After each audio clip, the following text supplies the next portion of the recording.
And good morning. Thanks for tuning in to DeProgram with Ted Rall and Jamarl Thomas. It is Thursday, May 28th, 2026. Don't want to give short shrift to the 28th. Thank you so much for joining us. Please like, follow, and share the show. We are here Monday through Friday, breaking down everything, all the news that matters, 9 a.m. to 10 a.m. Eastern. Just FYI, major tech glitches on the TMI front. That's not going to affect DeProgram, but TMI is like basically screwed the pooch, and we're not going to be able to do it today. I'm not even sure if we'll be able to do it tomorrow due to Rumble Studio glitches, but we'll work on that on our own time, not on yours. JT, good to see you. Lots of news to report, as always. So the top story is probably, well, it's hard to say. It's a tie between the Middle East and the Trump administration's threat to basically cut off major parts of the United States to foreign tourism, basically because they're angry that the cities where these people are flying into are protesting ICE. It's very, very strange. We'll get you into that. Lots of stuff going on in the Middle East. Just as we went on the air about 20 minutes before, we got a report that Iran had launched a ballistic missile at a U.S. military base in Kuwait. That was in retaliation for an American attack on Iranian facilities. That comes over a 24-hour period during which Trump warned Oman, which is a staunch U.S. ally going back 200 years, that he might blow them up if they join Iran in any kind of regulation or toll across the Strait of Hormuz. The Lebanese are settling in for a long war against the Israelis, who are determined not to stop this. Oil prices are rising again, given the fact that we have an exchange of strikes, and there doesn't seem to be a peace deal coming in anytime soon. And finally, Eugene Carroll, the 82-year-old magazine writer who successfully sued Trump for defamation not once but twice, and won $88.3 million in civil judgments against him, basically is now being targeted by the Department of a highly weaponized Department of Justice going after her. So lots to deal with. I know you like the Middle East. I mean, we should probably do that first. Yeah. Yeah. Okay. I'm sorry. The Eugene Carroll thing was outrageous. I do like the Middle East first, but can we talk about that one first? This may be a Tim and I conversation, but still. Okay, let's do it. That case is effing outrageous. 83, for one, this is something that took place decades ago. B, there is no evidence for it, short of her saying he did this. Meaning, Trump is a pervert, at least my thoughts. Trump may even be a pedophile, fair enough. But proving it in a court of law are different things. And I know this is not in relation to her, but I'm saying just because he's not a great human being, that this idea in a court of law, she's like, well, he touched me inappropriately. Okay, well, what evidence do you have? Do you have video evidence? No. Do you have any, test? Do you have anything that can decisively point out that he did this? The answer is no. And so it's her word against his. And she walks out with $80 million or whatever that number is. Closer to 90. That's outrageous. That's outrageous. And mind you, I don't even like Trump. If Trump would have got shot at that White House Correspondents' Dinner, there would be no tears on this show. If anything, I would say Earth got a little bit brighter the moment that his head hit the ground and he shut himself. Yeah. And I'm still saying it's outrageous. Well, give me your take on this, because I think that they gave him this verdict just because it's Trump, not because it was a legal thing. It was almost like a reverse jury nullification. Well, I do think we need to sort of remind people who may not remember all the details of the Eugene Carroll case, what happened, right? So Eugene Carroll was a high-profile newspaper columnist in the 90s. And she knew Donald Trump from partying in New York. She ran into him on the street. She mentioned that she was going to Lord & Taylor, which is a fancy department store on Fifth Avenue. He decided to tag along because, that's normal. They both wound up, by all accounts, in the dressing room having sex. She apparently contemporaneously claimed that, that Donald had done so aggressively against her will. Basically, she was okay with making out, but things went further than she wanted, and that he forced himself upon her. But she didn't do anything about it or report it to the police at the time. The many years pass. The MeToo movement becomes a big thing, and then she decides to file a lawsuit, a civil claim for, under New York's new law, which opened a window for 1 year for eliminating the statute of limitations on these old cases. He says she's a lying sack of shit. She sues him for basically defaming her as a liar. She is the judge, who clearly doesn't like Trump,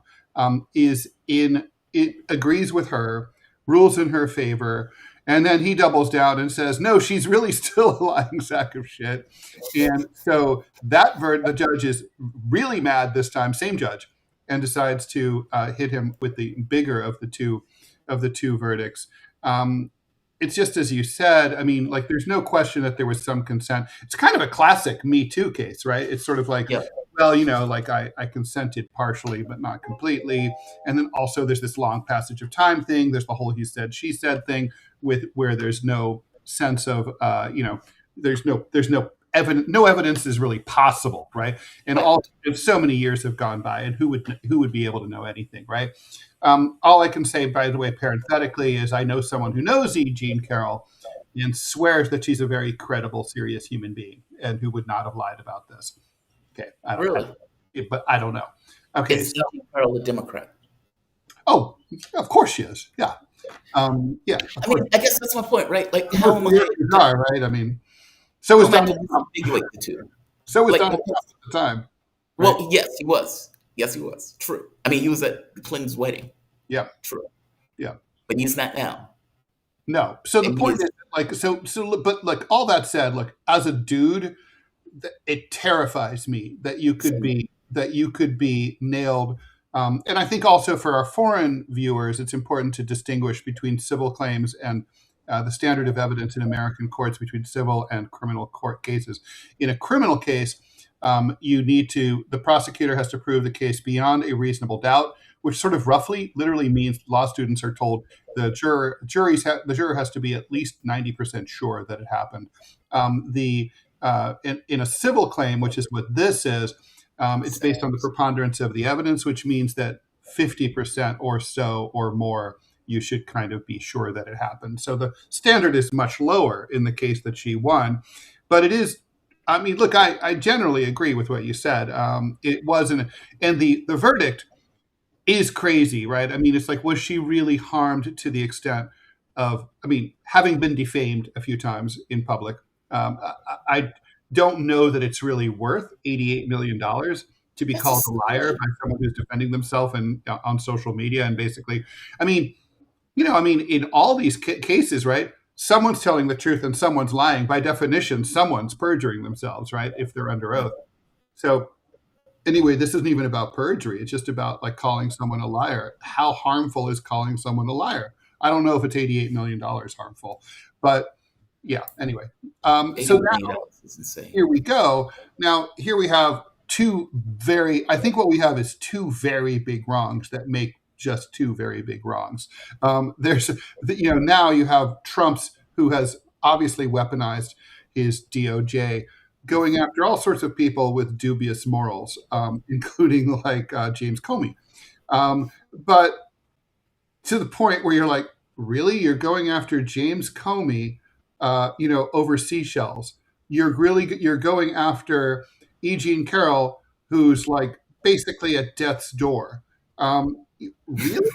Like, it's just sort of like, this is one of those things where I'm like, definitely mega pox on both their houses, right? Yeah. Let's be honest.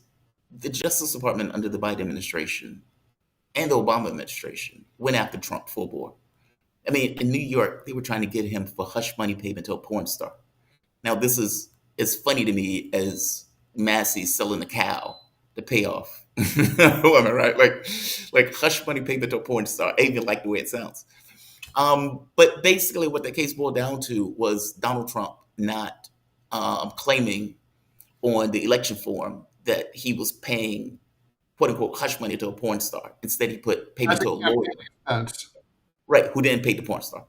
Same thing with Hillary Clinton, though. Hillary Clinton gets caught for the exact same thing. And instead, what they say is, we're going to give you a fine. For Trump, they didn't even do that because they didn't even consider it a crime. But then they turned it into a felony in New York. They went after him full bore, the Justice Department spying on his campaign. And then they joking and mocking him, saying, oh, nobody's spying on his campaign. Come to find out, they were. They were. So, two wrongs don't make a right. Look, they literally made him crazy. They drove him crazy. They gaslit him. And they literally, when I say they drove him crazy, he's now crazy as a result. I mean, Democrats did create this problem. They decided to, I mean, the lawfare thing is real. That's true. But that also doesn't mean that he's not now crazy and doing things that are crazy and he shouldn't be doing. I hate them both, really. You know, and here we are, and like, while they're dicking around, you know, with using taxpayer money on this shit and wasting valuable media bandwidth that we ought to be using to, I don't know, help Americans put food on their table every day. Instead, you know, we're talking about this shit. It's the whole thing is a disaster. Yeah, agreed. So let's do some. There's some comments about this we should talk about. Zach Dykos Mansour. Ted believes her and all women. No, I actually don't know. I don't believe her or disbelieve her. I wasn't in the dressing room in 1990, whatever it was, so I have no fucking idea what happened. You know, it's like, and I don't believe all women. I listen to sides and I try to figure out what I believe, and often I don't know who to believe. Right? That's really true. By the way, just to be clear, I don't believe or disbelieve. Right. It's like, I don't know. I guess my point of view is the law should be a bit different. Like, meaning there should be something there where they could be like, okay, she's obviously telling the truth, or he's obviously lying. And we're talking about something that took place like 25 years ago. Yeah, I think for that reason alone, I mean, look, the stat. I was very disturbed when Governor Andrew Cuomo, of all, passed a law into place that say allowing lawsuits, getting rid of the statute of limitations. I mean, the statute of limitations is there for good reason, and with a civil claim like this, I mean, effectively, it turns on the head the American notion that you're guilty until you're innocent until proven guilty. I mean, really, truly, if you know, in Trump's situation, he was in a position where he needed to prove that he was innocent, and it's impossible. I mean, you know, I'm not going to get into my case, but like the details of my case were 15 years old when I went to court, right?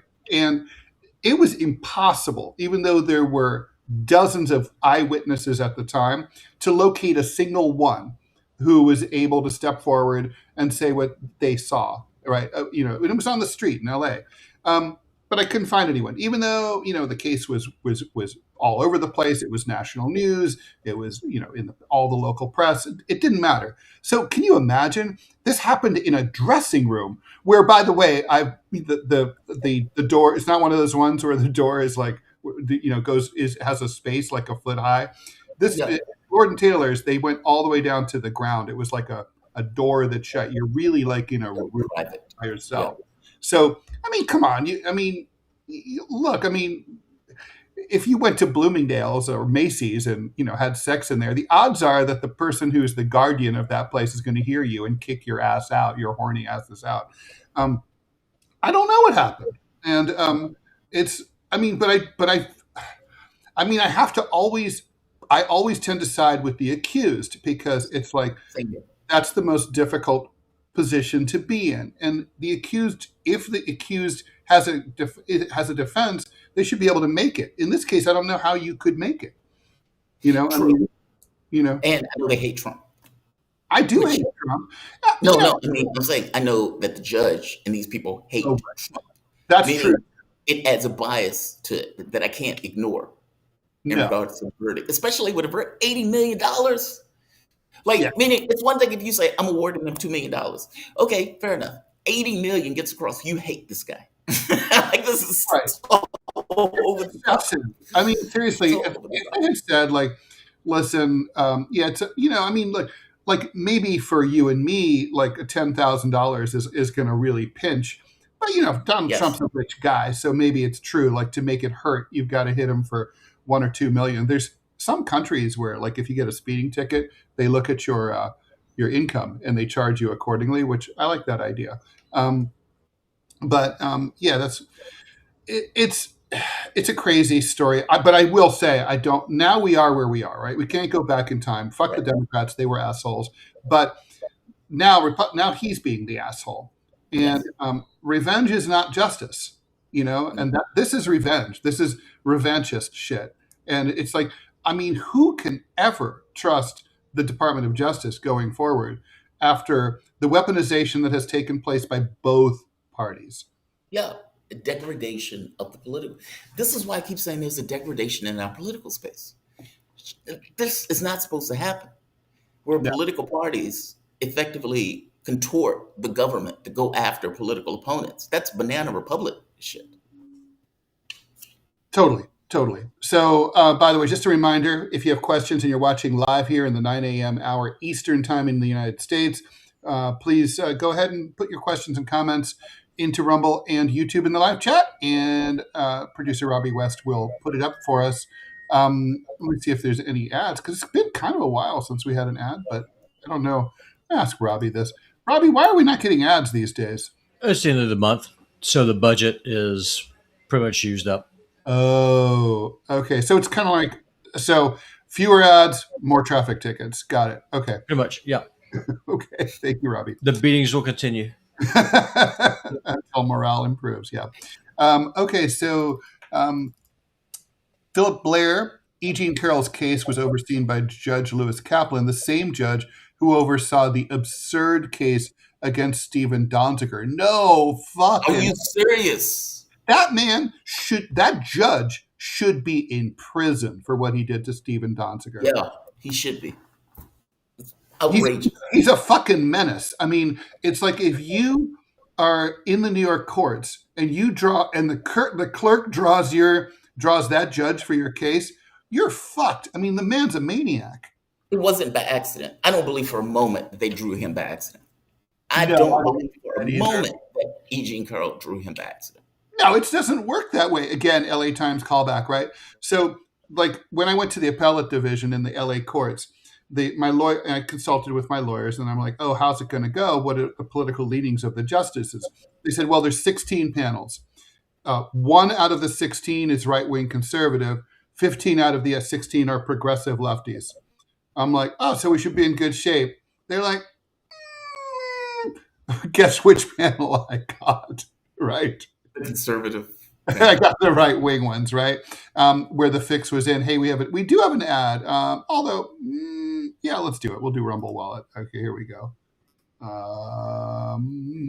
Okay. We hear a lot about crypto, but here's the part most people miss. Crypto was created so you could actually own and control your money. After the 2008 financial crisis, Bitcoin was designed as an alternative to banks. So instead of a bank holding your money, delaying transfers, or limiting access, you're in control. And if you ever had to wait for a transfer to clear, you felt that problem. Now fast forward to today. Everyone's heard of crypto, but getting started still feels complicated. That's why I use Rumble Wallet. It takes all that complexity and makes it simple. Choose what you want: Bitcoin, dollar-backed stable coins, or even digital gold backed by real gold.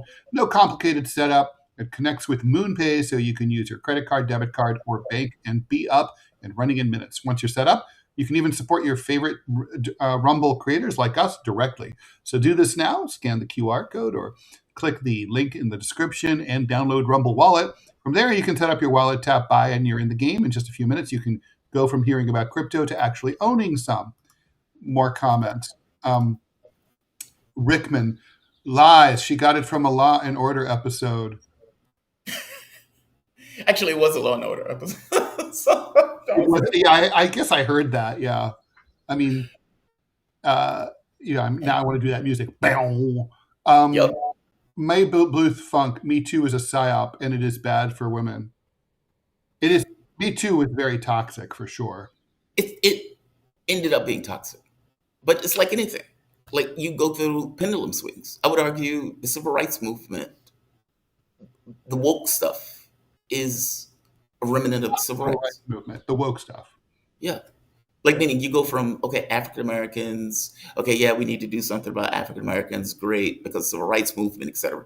Then you have homosexuality. So you get like Will and Grace. And you get movement on that front. But what happens if you just keep going in a particular direction? Inevitably you're gonna get to, a cliff. I guess Yeah. I'm saying like the pendulum swings. It does. I mean, but it's not right. I mean, it's like I've had this argument recently with some friends. It's like, about like, like honorary degrees. I was going to write about this, like in the latest round of college graduation commencement ceremonies. They're all Yeah. going to like women, right? They're all going to women, and it's kind of like it's a little absurd. Like, come on, men have contributed some things to our society, Of course. and it's kind of like.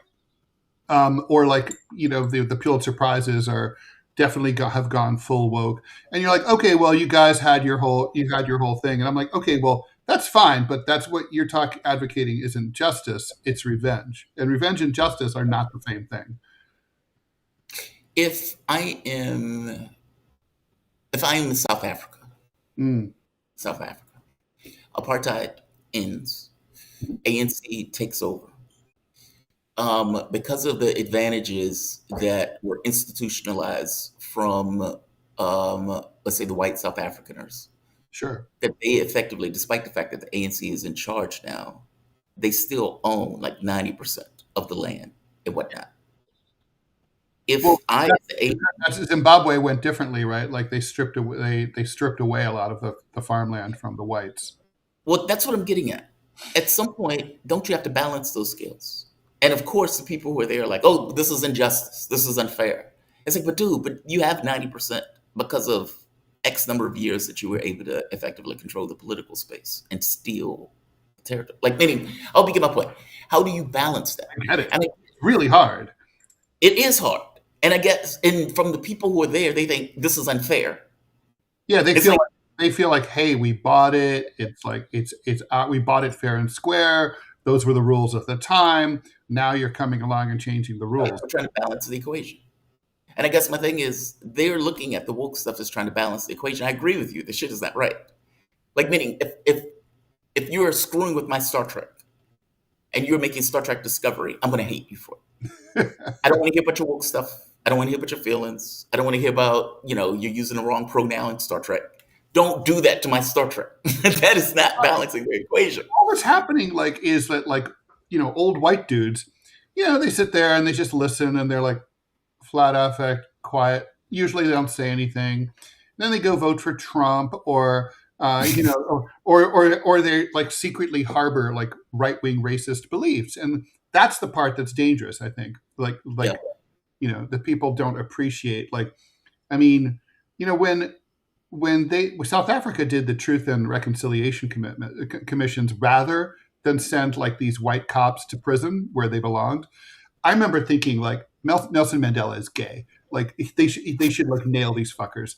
And years later, I realized he was right. He was wise. It's like because it was like more important than revenge was like we've got to put a society together, and it's like and we want to definitely figure out what happened and why.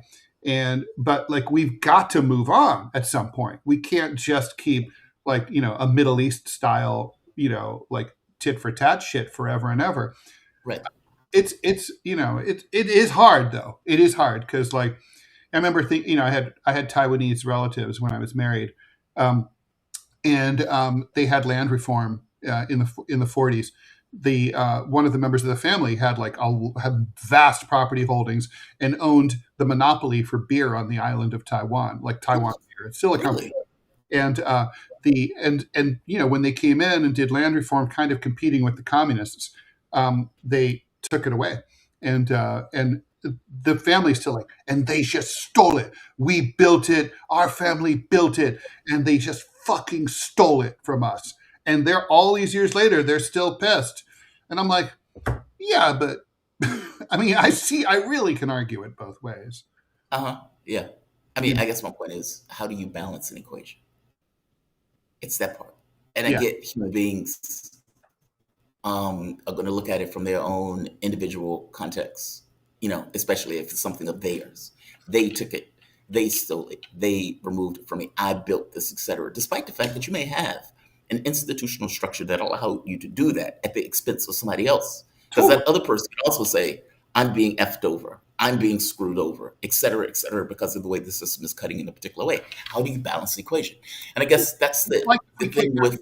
Like, in my opinion, all the Israelis should be kicked out of the West Bank. Every last one of them, right? Agreed. But then they're going to be furious because, like, I bought this place. These are my life savings. I mean, I still would kick them out.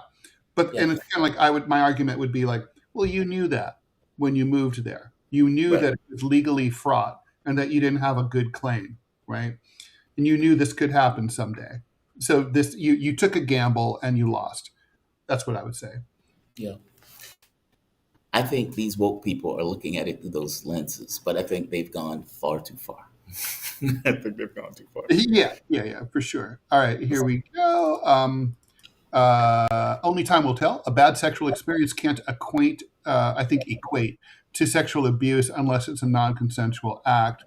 Well, Carroll's argument was that it was a non-consensual act. So Skylasky, so the logic is believing Trump over her. How does that work? Really. I don't believe either. I don't believe. I don't know. It's unknowable to me. That's my point. And if you're in a court of law and something is unknowable, then how do you award $80 million?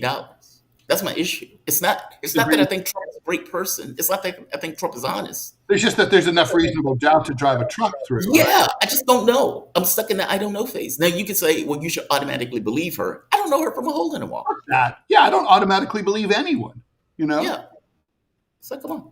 It's like, I don't automatically believe myself. I check in with myself like, wait, did that really happen? Right. It's like, am I really behaving because of this way? Like, am I taking this action because of this?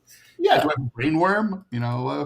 Only time will tell. No fucking way do I feel comfortable with a needy woman making advances at me. They use sex as bait and a tool to bludgeon you to death. I think, despite the paranoia there, I think it's really important to engage with that feeling because I think post MeToo, a lot of men and young men in particular and boys, they're like really afraid of romance and dating because they think they're going to end up in college, like at a Title IX hearing. It's rampant. It's kind of like better not to take a chance. I mean, I went to college in the early 80s and then in the early 90s when I went back, right? And even at that time, I remember just thinking like dating's dangerous. Like if a woman's like, oh, like I'm drunk, can I crash at your place? I'd be like, no. Yeah, you need to go home. Put her in a taxi.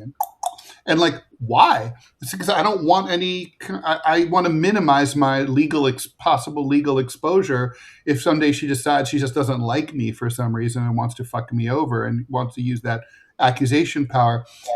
And so now that's back then, in the early days of Take Back the Night and stuff. And now, and the thing is, the problem is, like, these women are responding to something super big and super real, which was rape culture, was like rampant, ass grabbery and like date rape and, spiking people's drinks and all that disgusting shit that went on for thousands of years and it's still going on.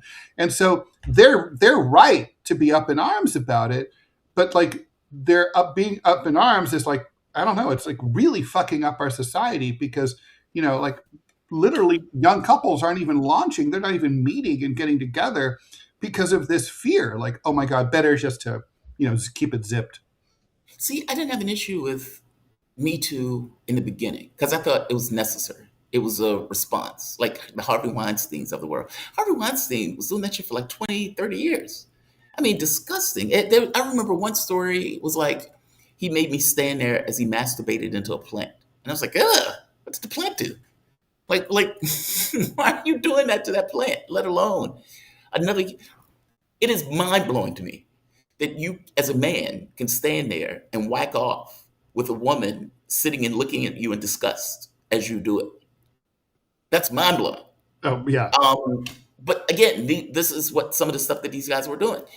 when they were handing over, when Epstein recommended a secretary, oh, who's a person, you know him if I name him. And you think to yourself, they're passing women around, knowing full well these women are going to be molested when they get into a particular place or harassed.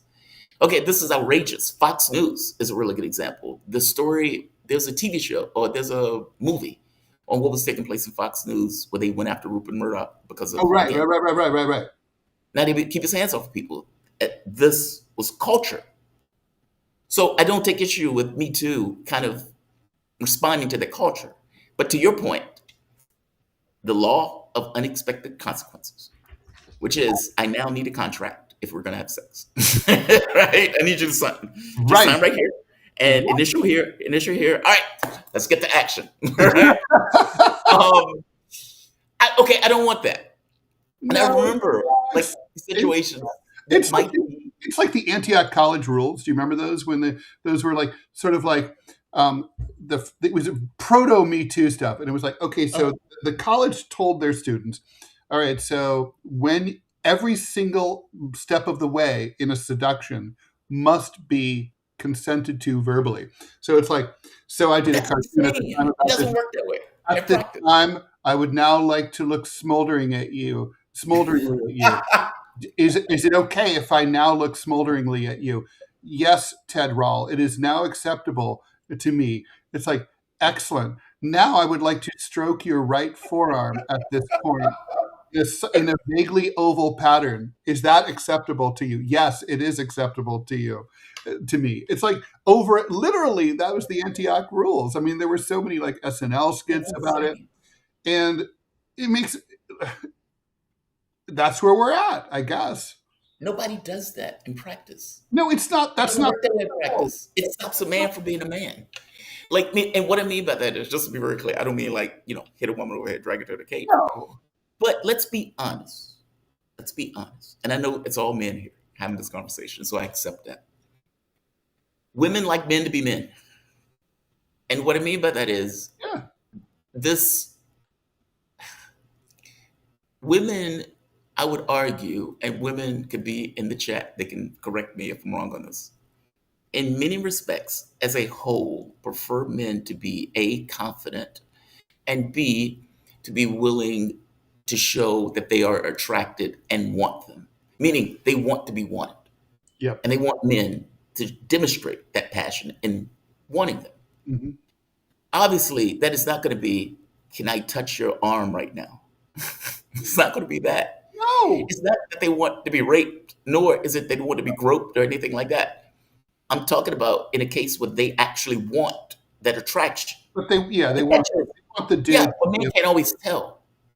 But men are not always good. Younger lady friends who tell me that like a big problem with like millennial guys is they can't close the deal. Like, basically like they're fucking around. Like we all know, like we're dating, we're on a date, whatever. We all know what we want to have happen. And the woman expects the guy to be like, hey, want to come to my place? But like, he's like, okay, that was a nice night. Have a good one. And then like, maybe they text and maybe they don't text. And probably the guy's thinking, oh, I don't know, she wasn't really into me. And like, look, to be honest, I come out of this from a completely different set of experiences because I was like one of 8 guys in a dorm with 500 women in college. So I didn't have to do shit. So, I mean, they would come around and like be like, hey, do you want to come to my place? So I didn't have to worry about it. But for most guys, it's still that kind of culture. Women expect men to make the move. And then like, but women have now made men terrified of making the move. That's the problem. The move. Love it, the move. Yeah, when I was in college, we had a co-ed dorm, and within the first night, I was hooking up with but that was a little different though, right? Because it was she was across the hall and we just kind of clicked. Yeah. But I recently, and I'll tell one of my recent experiences. If there is no chemistry, there is no chemistry. Nope. And it kind of is what it is. And I did not know that she thought that there was a there, if that makes sense. Yeah. We go out on a date, and I'll call it a date. And to be honest, I asked her to go out because I didn't want to go by myself. It was a Coldplay symphony. I didn't want to go by myself. And you can't really ask a guy to go with you to a symphony. That just feels weird.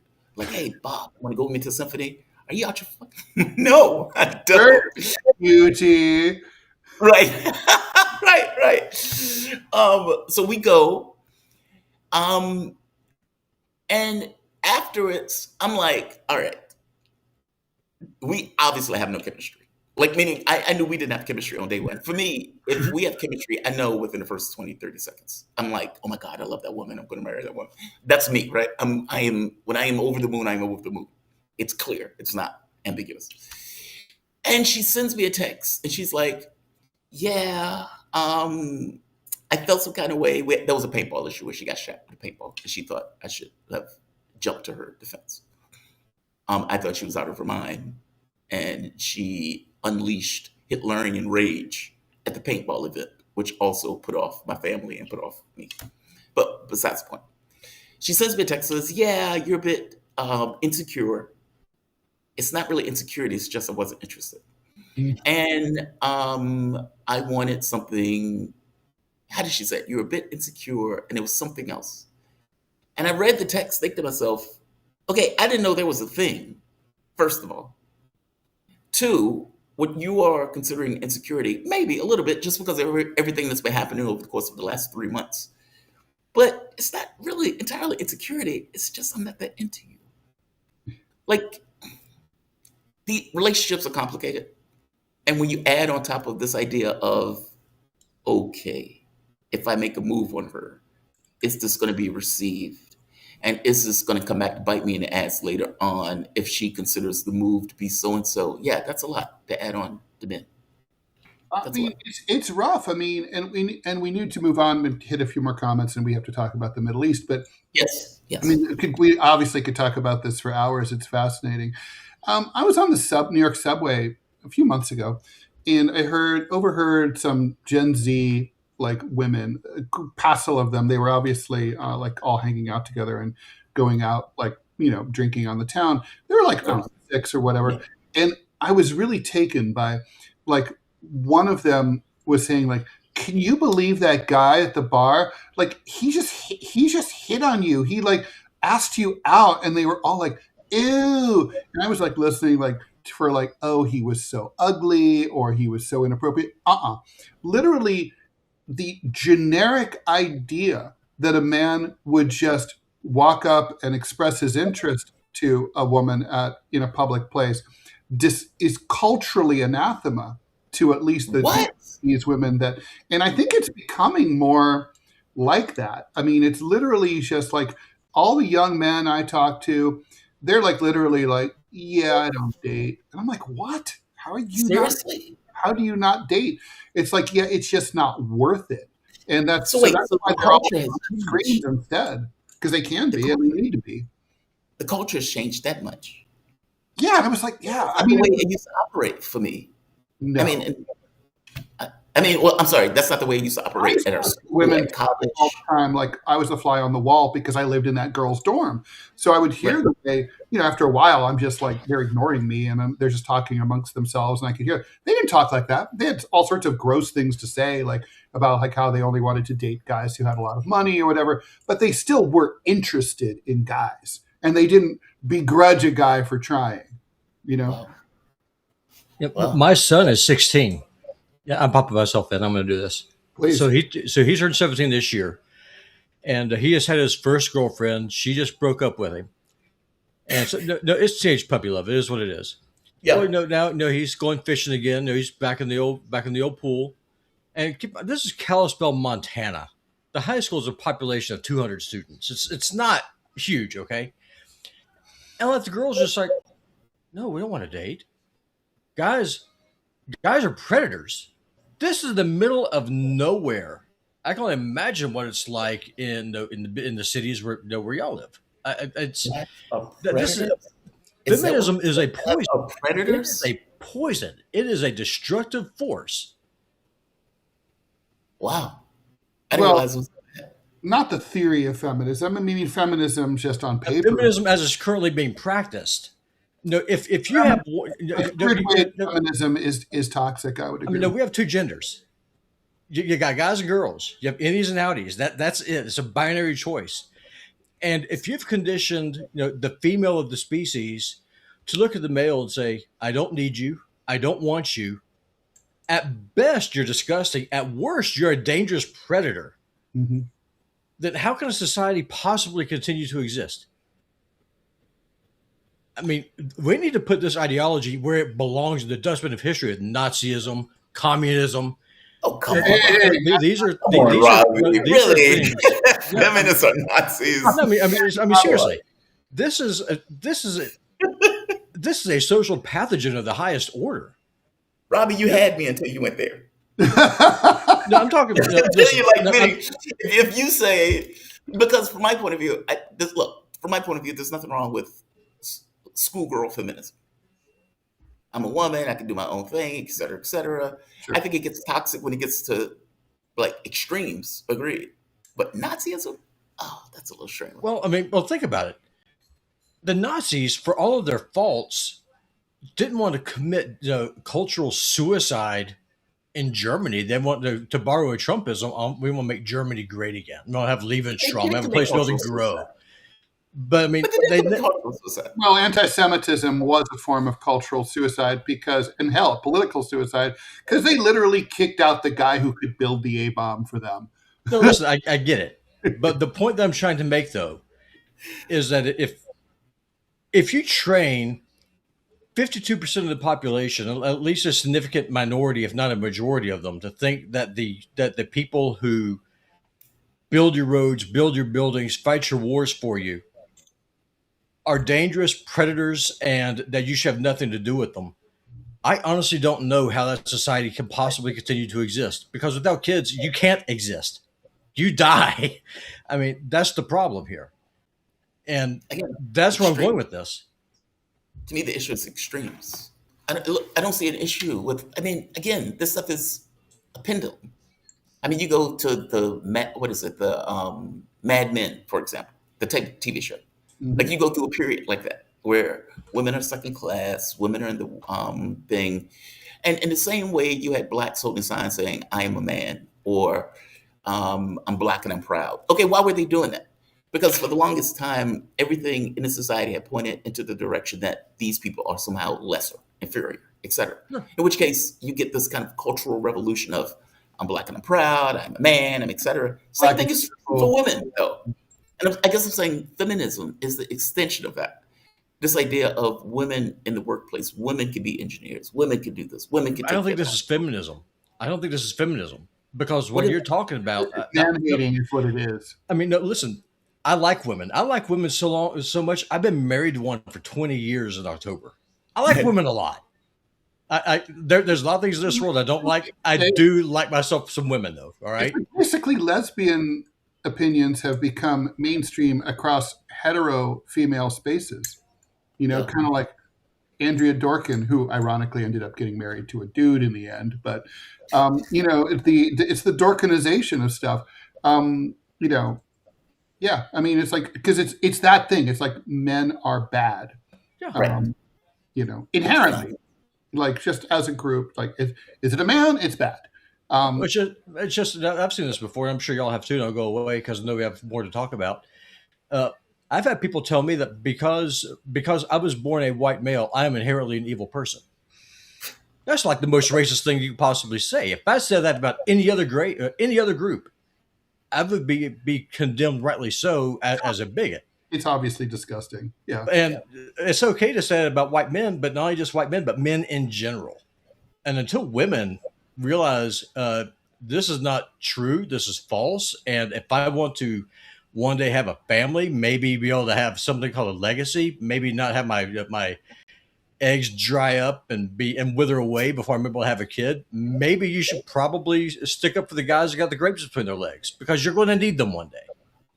If you hate them, they're not going to show up. Let's move on, because we have 15 minutes to cover our remaining stories here. Okay. Captain Obvious, thanks for the $9 donation. Check it out, The Mouse Utopia and the Calhoun Experiment. We're at the stage where men and women are alienated from each other. Feminism is is just a byproduct of industrialization. Yeah, mouse utopia is fact. Do you know what that is? No. So a guy was doing an experiment where he effectively said, okay, we're going to give basically rats exactly what they need to see whether or not this makes happier rats. It did not make happier rats. In fact, if I'm not mistaken, it kept dying out over and over and over again. And we kept trying to figure out, why are they dying out? And what they think is because they put them in a room together and you give them everything they need and everything else, that what they ultimately end up wanting was like this ability to, God, if I remember this experiment right, they kept dying out despite the fact that they were giving them everything that they needed. But it was status that was the issue that they didn't have or something like that. Because usually rats could go into their own place. They could set up their own thing. He could be the alpha male in his own case. But in this case, because they were locked in a confined space, that they weren't necessarily able to do it. Basically, they gave them everything that they wanted to create utopia, and they still kept dying up year after year after year. I have to look into that. And we do have we have to have this comment. Black Beauty, we women are tired of men's perverted behavior. Yeah, us men are tired of men's perverted behavior too. But yeah, you guys. But that's not all men. I guess that's my point. Be making us all look like shit for sure. Yeah. All right, so let's move on here. Middle East, Trump threatening Oman. I think we can dismiss that as basically just Trump being Trump, although it's insane. Lebanon war, that's important. That's going to keep going because the Israelis are doing their own thing now. And that's what happens when you crawl into bed and go into a business war partnership with an unreliable, crazy person like Benjamin Netanyahu. Anyway, now there's been an exchange of fire, not surprising, and oil prices are going up. I'm increasingly doubtful that there's going to be any kind of resolution, peaceful resolution to this. But it's kind of like what's breaking my brain, JT, is there has to be, because the whole global economy tanks if there isn't. But there can't be because Trump's not capable of doing what's necessary to make it happen. So what happens? Isn't that fascinating? It is. Like that's like, and I hate to say fascinating because I realize oil is, diesel is like at $5.50, $5.60 here. Gas is at $5.50 on average here, which for the American context, if you're a foreigner, that is high. I know for foreigners, that's like, what are you complaining about? That sounds great. It's breaking my brain too. It's the presidential hubris and narcissism hefted against the global and American economy. And what's sad is I don't know where it goes. Like, meaning that's sad because all things being equal, you think to yourself, well, obviously the president's bias is going to be the American economy. I mean, he's certainly not going to let the economy collapse. Hefted against his narcissism and hubris. I don't know if you saw the bluster at the press conference that Trump was at. Oman is going to behave or else. Or else what? We're going to blow him up. And I don't know if he notices, but Oman and Iran have been making arrangements in order to manage the Strait of Hormuz, which means they're not giving it up. They're creating a regimental organization to control it. So, the idea that Trump is going to somehow get a better deal than the JCPOA is nonsense. And the idea that the U.S. is not going to make concessions in order to end it is nonsense. Otherwise, it's not going to end. And so now you have these guys exchanging fire. Initially, Iran said that they bombed the U.S. military base. Kuwait says their air defense went off, so people assume that the attack was on Kuwait. And at this point, I think that's the way it's considered to be, that the attack was on a Kuwait base. The U.S. bombed Iran also. So even though they're calling it a ceasefire, these guys are exchanging fire directly, which doesn't quite seem like a ceasefire. Nope. I told you, I thought there were going to be more strikes. And I stay with it. Trump couldn't end the Ukraine war for his own hubris, despite the fact that it was clear Ukraine was losing the war. I think the same thing is going to be true here. He's stuck. Hubris versus economy. Yeah. I don't know how it plays out. As on Myers-Briggs, I'm an INTJ supposedly, and irrational behavior, like basically is something we don't relate to, we can't connect to. Like when people are just wallowing in emotions and not seeing, especially when there's a clear, obvious decision to be made here. I mean, Right. it's a clear, obvious decision. I mean, you have to be, a retard not to just to see what Trump needs to do. If it's like Trump, he's got to bring this in, and like kind of like this is you can probably you have some leverage with the Iranians. You have their money. Yep. They want normalization. They would love a friendship or an alliance even with the United States and Europe. They'd love to be reintegrated into the global economy. So you have stuff that you can trade, but you need to make it happen, and you need to make it happen yesterday. And when he's like, oh, I have all the time in the world. I'm in no rush. He's like, look how long Vietnam and Afghanistan went. I'm like, both of those wars destroyed multiple presidencies and were incredibly unpopular and are widely viewed as mistakes by the American public. So that's what you're comparing it to? I mean, it's just, Yeah. That's yeah, the difference. I get it. Well, I was going to say the difference in this is cost. I mean, I know you can say they destroyed presidencies. True. But they didn't destroy America as an empire. No. I think the difference with this one is I don't think Trump fully grasped the depths of his failure in this. Like, meaning it's like, dude, they are attacking you economically.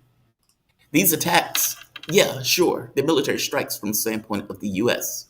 From Iran's standpoint, they are hitting the home front directly in a way that none of these wars has done before. Yep. I mean, like, meaning if Trump has been using the strategic oil reserve to try to cut down on the cost of oil that people are buying gas when they're going to the gas pump. He's been doing this stuff constantly over the course of the entire war to try to lower gas prices. It's at $4.50. It's not working, or it's working, but obviously it gets across how bad it is. He's been manipulating oil markets by saying the war is almost coming to a close. I don't even know why people still respond to it, frankly. I don't know either. I don't Yeah, understand I get why, like I don't understand why these oil futures traders, like, your job is just to think about money. It's just numbers. You're not supposed to be thinking about like what you want to have happen. You got to be thinking about what you think is going to happen. And like, come on, nobody thinks this war is over or going to be over anytime soon. And Trump he's the boy, I don't know, who cried sheep or something, because he constantly keeps saying, oh, peace is at hand. They want Iran to deal. And it's like, but then it never is, because he blows something up in Iran, right? I mean, it's so fucked up. But that's just it, though. The empire, like, the reason why I thought there were going to be more strikes is because I didn't believe that the empire could accept losing to a regional power without testing the hell out of that regional empire. Meaning it's going to test the shit out of it. It doesn't want to accept failure or loss. Nope. And so it puts as much pressure as it possibly can, even after it has effectively went through the military campaign. I don't know if we can leave this without trying to test Iran's ability to withstand it again, which is why I keep thinking there's going to be strikes. But be very clear, though. What that means is that when Iran responds, and if they go after infrastructure, if they go after smashing Saudi Arabia and Bahrain and UAE, et cetera, and I mean going after like infrastructure in that sense, there is no oil to deliver short of what's in those tankers. And the years that it takes to replenish or to rebuild infrastructure and everything else, that means that the world just goes without for a period of time. Like, I don't, like, man, we need to get the gravity of this in real terms.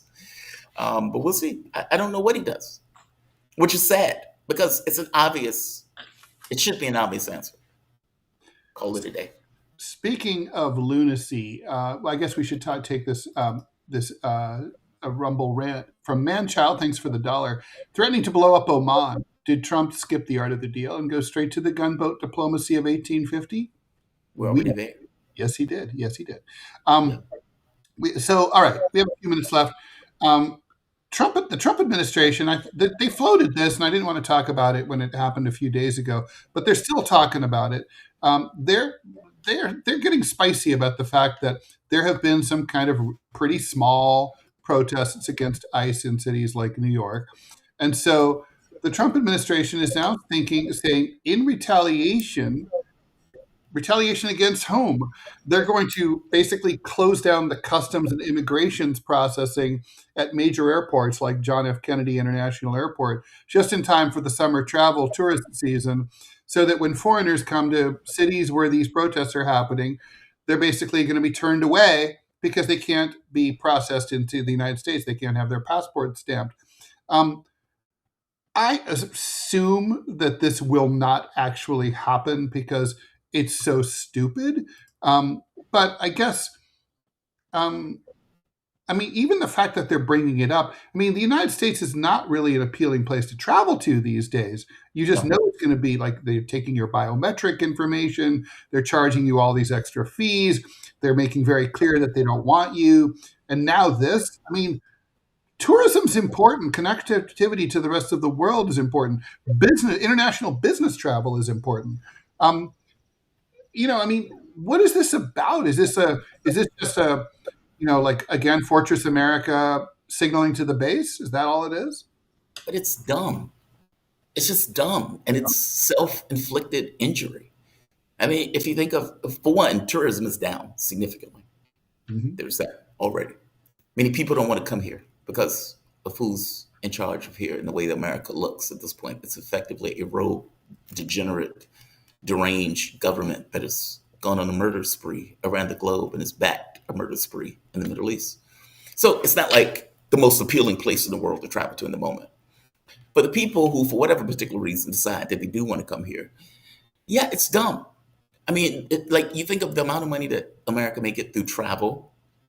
You think of the businesses that are going to be damaged when that money is not coming through, because I would imagine those businesses expect a certain amount of travel each year, especially during the summer months. That is not beneficial to this country. And it was the same thing is true, by the way, when they were going after the Chinese students. If you think of the scientists that are coming out of China because of the engineering and tech that they have mastered, or the very least that they're big into, especially from the standpoint of their schools.